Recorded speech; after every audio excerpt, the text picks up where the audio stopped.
आज की कहानी है नारद मुनि और भगवान विष्णु जी की।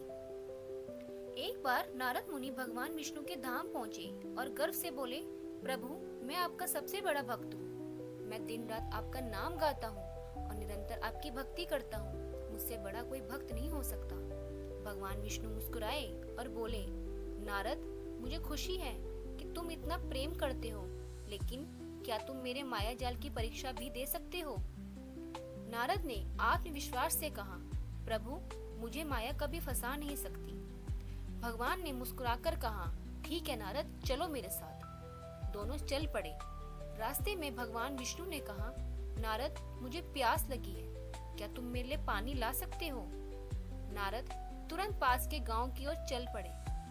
पानी लेने जाते जाते नारद की नजर एक सुंदर कन्या पे पड़ी। उसे देखते ही उनका मन बदल गया। वे उसके घर गए, बात करने लगे और धीरे धीरे उससे विवाह कर लिया। समय बीता, उनके बच्चे हुए, परिवार बढ़ा।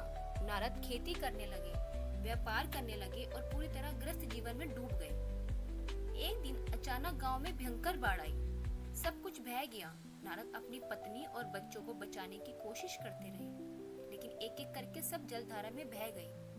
नारद दुख से चिल्लाने लगे, हे भगवान, आपने मुझे ये दुख क्यों दिया? तभी अचानक उन्होंने महसूस किया कि वे वापस वहीं खड़े हैं जहाँ से पानी लेने गए थे। सामने भगवान विष्णु खड़े मुस्कुरा रहे थे। नारद, ये सब मेरी माया थी। तुम कह रहे थे कि माया तुम्हें कभी फंसा नहीं सकती, लेकिन देखो, कुछ ही पलों में तुमने भक्ति भूलकर संसार में मोह माया में स्वयं को बांध लिया। नारद जी झुक गए और बोले, प्रभु, अब समझ गया हूँ माया कितनी प्रबल है और केवल आपकी शरण में ही मनुष्य इससे मुक्त हो सकता है। इस कहानी से हमें यह शिक्षा मिलती है कि संसार एक माया जाल है जिसमें हर कोई फंस सकता है। असली शांति और मुक्ति केवल भगवान की शरण और आत्मज्ञान से ही मिल सकती है। हमें कभी भी अपने अहम में नहीं आना चाहिए, क्योंकि वही आध्यात्मिक मार्ग में सबसे बड़ी बाधा है।